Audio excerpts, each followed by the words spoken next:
Hello बच्चों, स्वागत है आपका टीपीएस ऑनलाइन क्लास कठूमर। इससे पिछली कक्षा में हमने प्रश्नावली 2.2 के 3 क्वेश्चन करवा दिए थे। अब हम चौथा क्वेश्चन लेके आए हैं आपके लिए। ध्यान से देखें। प्रश्न है अपना, किसी खेल के मैदान के वृत्ताकार पथ पर मैदान का एक चक्कर पूरा करने में रमन को 18 मिनट लगते हैं, जबकि इसी वृत्ताकार पथ पर मैदान का एक चक्कर पूरा करने में अनुप्रिया को 12 मिनट का समय लगता है। माना कि दोनों एक ही स्थान से एक ही समय चलना प्रारंभ करते हैं तथा एक ही दिशा में चलते हैं, तो बताइए कितने समय बाद वे पुनः प्रारंभिक स्थान पर मिलेंगे। ध्यान से देखिए, एक तो रमन है और एक है अनुप्रिया। रमन भी एक वृत्ताकार मैदान है, उसका क्या लगा रहा है, चक्कर लगा रहा है। और दूसरी है अनुप्रिया, वो भी मैदान का क्या लगा रही है, चक्कर लगा रही है। रमन मैदान का चक्कर लगाता है 18 मिनट में, और जो अनुप्रिया है वो मैदान का चक्कर लगाती है 12 मिनट में। ध्यान से देखिए, जब दोनों ये चक्कर लगाएंगे तो अनुप्रिया तेज दौड़ेगी। तो जब पहला चक्कर ये लगेगा, अनुप्रिया का 12 मिनट में जो चक्कर पूरा करेगी ये कंप्लीट, तो रमन की जो गति है वो स्लो है, क्योंकि वो इसका चक्कर पूरा करने में समय लगाता है 18 मिनट। तो इसका मतलब पहले चक्कर में 12 मिनट में वो अनुप्रिया के साथ नहीं चल सकता। तो इसका मतलब रमन है वो स्लो गति से दौड़ेगा और अनुप्रिया इसको दूसरी बार में क्या कर लेगी, या तीसरी बार में क्या कर लेगी, इसको एक साथ मिलेंगे दोनों। तो यानी कि 12 से 18 मिनट के अंतर्गत तो ये दोनों मिल नहीं रहे। और हम दो चीज जानते हैं, एक होता है बेटा एचसीएफ और एक होता है एलसीएम। एचसीएफ और एलसीएम। जो एचसीएफ होता है, हमने जो इससे पिछले प्रश्न किए थे उन प्रश्नों में महसूस किया था कि जैसे कि हम दो प्रश्नों का, दो संख्याओं का हम एचसीएफ निकाल रहे हैं, जैसे 25 और 15 क्या निकाल रहे हैं, एचसीएफ। तो 25 के फैक्टर आएंगे 5 गुना 5 और 15 के फैक्टर आएंगे 5 गुना 3। दोनों में जो कॉमन है वो है 5, तो एचसीएफ भी कितना होगा अपना, 5 आएगा। एचसीएफ कितना आएगा, 5। यदि मैं 25 और 15 का एलसीएम निकालता हूं तो इसके फैक्टर आएंगे 5 गुना 5, 25 के, और 15 के आएंगे 5 गुना 3। तो इस कंडीशन में जो इन दोनों का एलसीएम होगा वो एलसीएम होगा 75। तो इससे हमें महसूस हुआ कि जब दो संख्याओं का एचसीएफ निकालते हैं तो वो संख्याओं से कम आता है, और जो एलसीएम होता है वो दी गई संख्याओं से अधिक आता है। ये संख्याएं दे रखी हैं तो एलसीएम क्या आया है, इससे ज्यादा आया है, और जो एचसीएफ है वो दी गई संख्याओं से क्या आता है, कम आता है। अब हम जब अनुप्रिया और रमन एक मैदान का चक्कर लगाएंगे तो ये 18 या 12 मिनट से पहले कम समय में आपस में नहीं मिल सकती। इसका मतलब ज्यादा समय लेंगे और अधिक समय लगता है दी गई संख्याओं से। तो उस कंडीशन में हम एचसीएफ के बजाय एलसीएम याद करते हैं। क्या याद करते हैं, एलसीएम। ध्यान से देखें,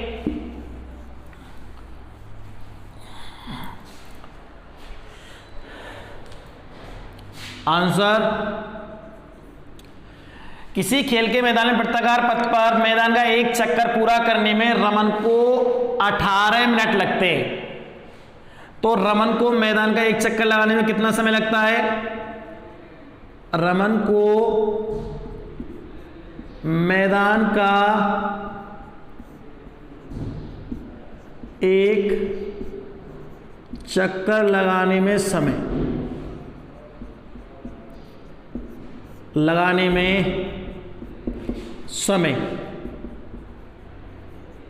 बराबर रमन को समय लगता है 18 मिनट।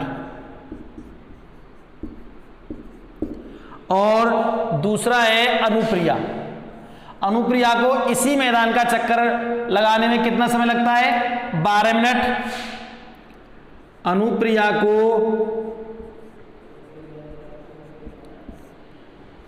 इसी मैदान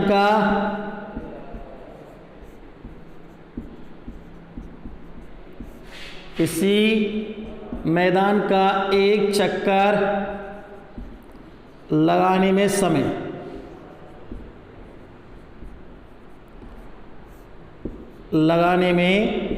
समय बराबर 12 मिनट। रमन को एक चक्कर लगाने में समय लगता है 18 मिनट और अनुप्रिया को इसी मैदान का एक चक्कर लगाने में समय लगता है 12 मिनट। अब प्रश्न कह रहा है कि यदि वो माना कि दोनों एक ही स्थान से एक ही समय चलना प्रारंभ करते हैं, तो एक ही दिशा में चलते हैं, तो बताइए कितने समय बाद पुनः प्रारंभिक स्थान पर मिलेंगे। तो पुनः प्रारंभिक स्थान पर मिलने के लिए हम हमेशा एलसीएम ज्ञात करते हैं। आपसे कोई अन्य प्रश्न आ जाए, जैसे कि एक घड़ी की सुइयां एक तेज चल रही है, एक स्लो चल रही है, और पुनः यदि एक ही स्थान पर कब मिलेंगे, तो ऐसी कंडीशन में एलसीएम ज्ञात किया जाता है। यहां पर भी 18 मिनट और 12 मिनट दोनों चक्कर लगा रहे हैं और चक्कर लगाएंगे, तो ऐसी कंडीशन में हम एलसीएम ज्ञात करते हैं। क्या याद करते हैं? एलसीएम। ध्यान से देखें, चूंकि वे पुनः प्रारंभिक स्थान पर मिलेंगे, वे पुनः प्रारंभिक स्थान पर मिलेंगे, पुनः प्रारंभिक स्थान पर मिलेंगे। इसके लिए हम 18 और 12 का एलसीएम निकालेंगे। 18 और 12 जो समय ले रहे हैं रमन और अनुप्रिया, उन दोनों 18 और 12 का क्या ले लेंगे? एलसीएम। चलो एलसीएम निकालते हैं। एलसीएम निकालने के लिए 18 और 12 का हम अभाज्य गुणनखंड विधि का प्रयोग करते हैं। अभाज्य गुणनखंड विधि की सहायता से एक साथ दोनों के अभाज्य गुणनखंड करते हैं।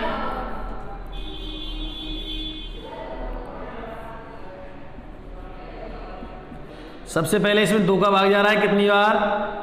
9 बार, और 12 में जा रहा है 2 का भाग 6 बार।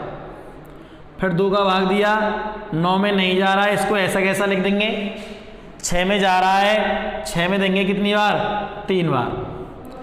अब 3 का भाग जा रहा है 9 में 3 बार, और 3 में जा रहा है 1 बार।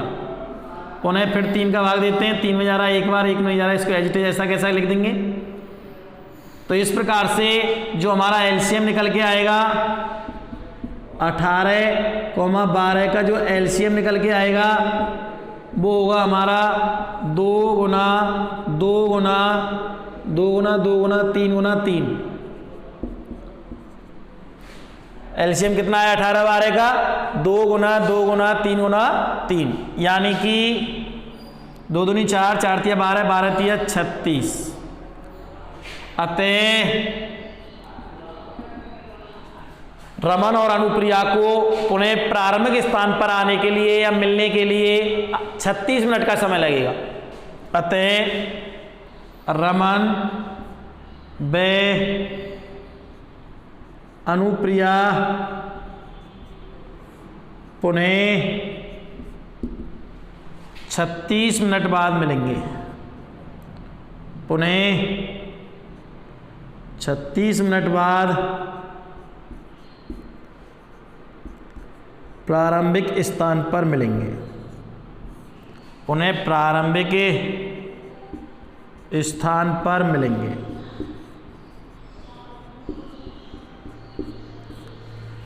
एक बार पुनः देखिए, मैं अभी फिर बता रहा हूं कि जब भी सर्किल में 2 लोग दौड़ रहे हैं और आपसे कहता है कि वो एक साथ कब मिलेंगे, तो उस कंडीशन में दोनों का जो संख्यात्मक मान दे रखा है उसका एलसीएम निकालेंगे। जो हमारा एलसीएम आएगा तो वो उतने ही समय पश्चात पुनः प्रारंभिक स्थान पर मिलते हैं। तो यहाँ जो रमन था उसको 18 मिनट लग रहे थे और अनुप्रिया थी उसको 12 मिनट का समय लग रहा था। तो 18 और 12 का क्या निकाला अपन ने? एलसीएम, और एलसीएम आया 36। तो हमने कह दिया कि रमन और अनुप्रिया को पुनः कितने मिनट बाद? 36 मिनट बाद पुनः प्रारंभिक स्थान पर मिलेंगे। अगला क्वेश्चन देखिए, अगला क्वेश्चन है क्वेश्चन नंबर 5।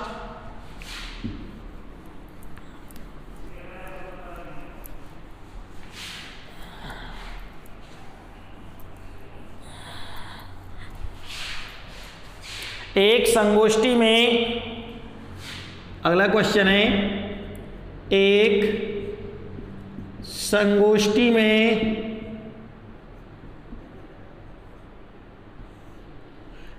हिंदी, अंग्रेजी तथा गणित में, संगोष्ठी में हिंदी, अंग्रेजी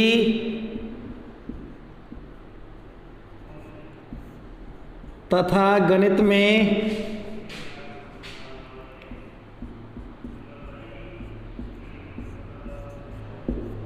भाग लेने वाले प्रतिभागियों की संख्या, भाग लेने वाले प्रतिभागियों की संख्या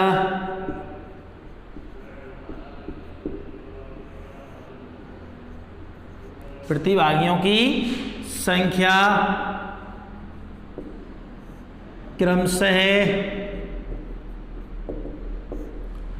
60, 84, 108 है। 60, 84 और 108 है। 60, 84 और 108 है। यदि प्रत्येक कमरे में, यदि प्रत्येक कमरे में बराबर संख्या में, बराबर संख्या में प्रत्येक या एक बराबर संख्या में एक ही विषय के प्रतिभागी बैठाए जाते हैं, एक ही विषय के प्रतिभागी बैठाए जाते हैं।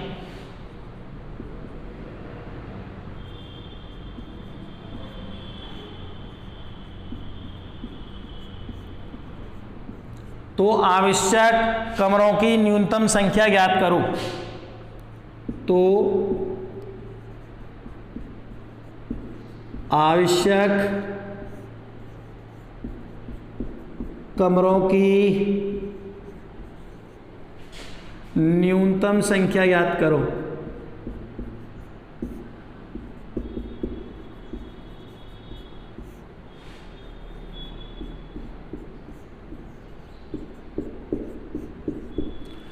आवश्यक कमरों की न्यूनतम संख्या ज्ञात करो। ध्यान से देखिए, क्वेश्चन नंबर 5 है।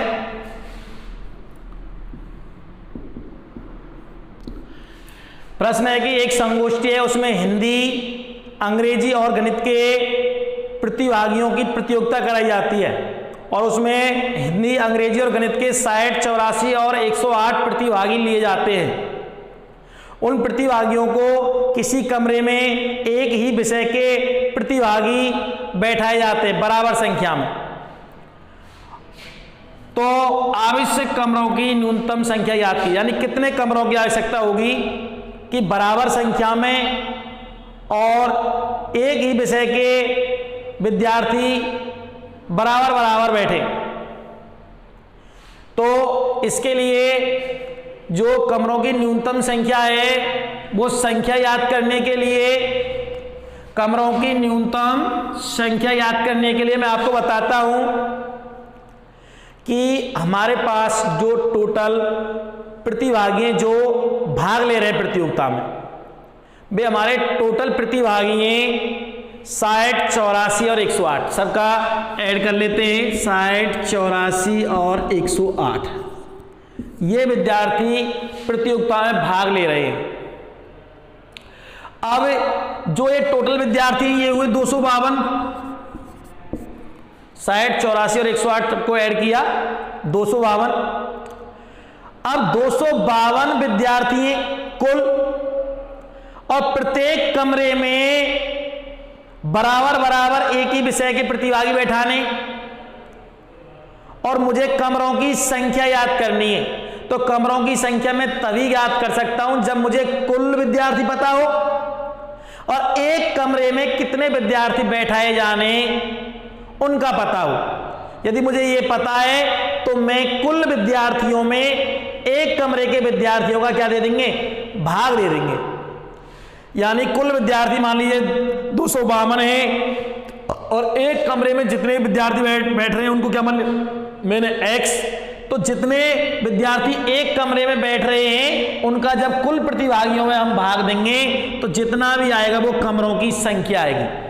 सपोज करो कि कुल विद्यार्थी हैं 100 और हम एक कमरे में 25 विद्यार्थी बैठाते हैं। मुझे पता लग गया कि एक कमरे में 25 विद्यार्थी बैठाने, कुल विद्यार्थी 100 हैं, तो कमरों की संख्या कितनी होगी, 4। ऐसे ही हमें पता लग गया कि कुल विद्यार्थी तो कितने हैं, 252। अब मुझे यह और पता लग जाएगा कि एक कमरे में कितने विद्यार्थी बैठेंगे। अब ये तो हमें पता है कि एक कमरे में एक ही विषय के विद्यार्थी आएंगे, विषय 3 है यानी समान संख्या में आएंगे, और समान संख्या में आएंगे तो विद्यार्थी 60 भी है, 84 भी, 108 भी, लेकिन समान समान कमरों में आएंगे। तो यानी कमरे में जो संख्या आएगी विद्यार्थियों की वो इन संख्याओं से क्या होगी, कम। और मैंने बताया कि यदि दी हुई संख्याओं से यदि मान कम है तो HCF ज्ञात करते हैं, और दी गई संख्याओं से मान अधिक है तो हम LCM ज्ञात करते हैं। तो यहां हम पहले इन तीनों का HCF ज्ञात कर लेते हैं। ध्यान से देखिए,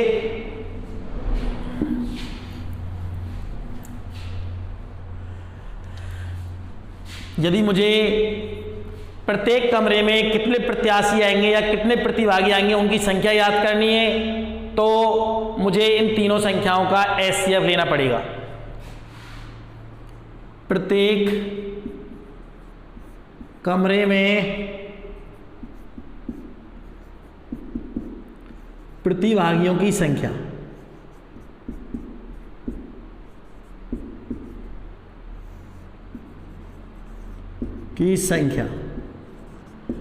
ये संख्या याद करने के लिए मुझे HCF लेना पड़ेगा। 60, 84 और 108 इन तीनों का क्या लेना पड़ेगा, HCF। तो हम पहले HCF निकालते हैं। HCF निकालने की आपको विधि पता ही है। जितनी भी संख्या दे रखी है पहले उन सबके अभाज्य गुणनखंड करते हैं। अभाज्य गुणनखंड करने के पश्चात जो तीनों अभाज्य गुणनखंडों में समान संख्या आएगी, कॉमन संख्या आएगी, ओवेनिस्ट संख्या आएगी, वही हमारा HCF कहलाएगा। तो मैंने HCF निकाल रहा हूं मैं। 60, 84 और 108 तीनों के अलग अलग अभाज्य गुणनखंड करते हैं। 2 का भाग दिया 60 में 30 बार, 2 का दिया 15 बार, 3 का दिया 5 बार, 5 का दिया 1 बार, 2 का दिया 42 बार, 2 का दिया 21 बार, 3 का दिया 7 बार और 7 का दिया 1 बार।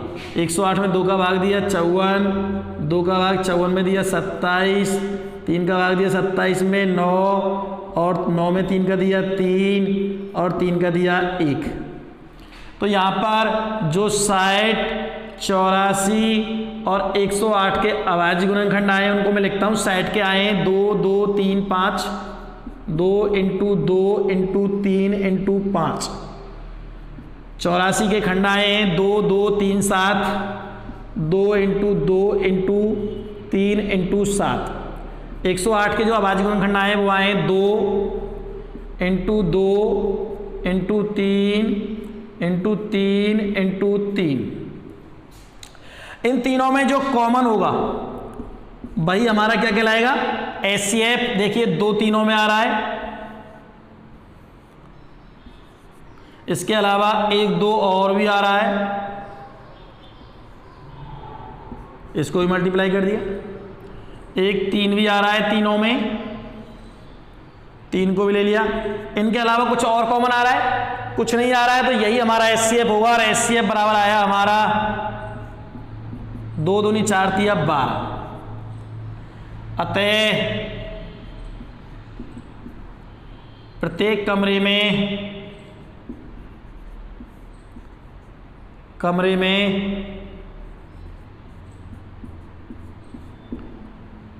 प्रतिभागियों की संख्या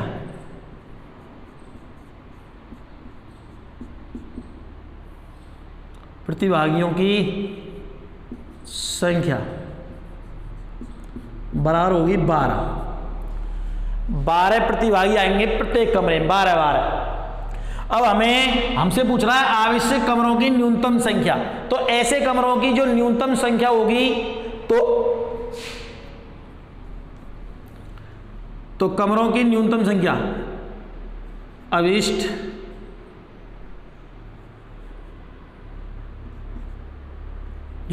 न्यूनतम कमरों की संख्या होगी, न्यूनतम कमरों की संख्या, उसके लिए जो हमारा फॉर्मूला होगा वो होगा कुल प्रतिभागी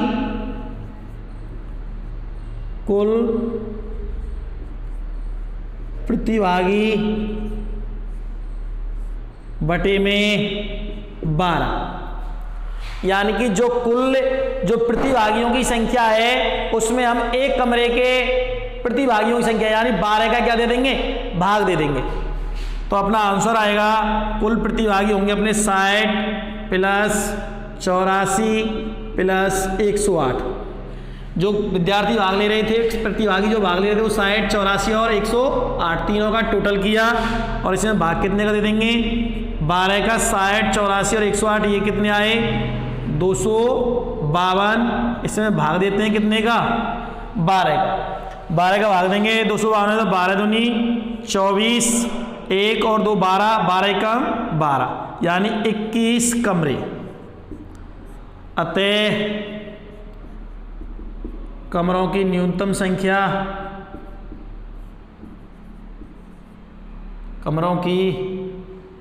जो न्यूनतम संख्या आएगी वो आएगी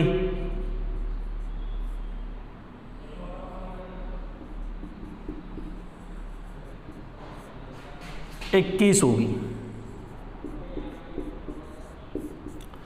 तो हम नॉर्मली इस प्रकार के प्रश्न हल कर लेंगे। इसके बाद अपन अगली कक्षा में अगली एक्सरसाइज 2.3 जिसके अंतर्गत हम अपरिमेय संख्याओं को सिद्ध करेंगे। नमस्कार।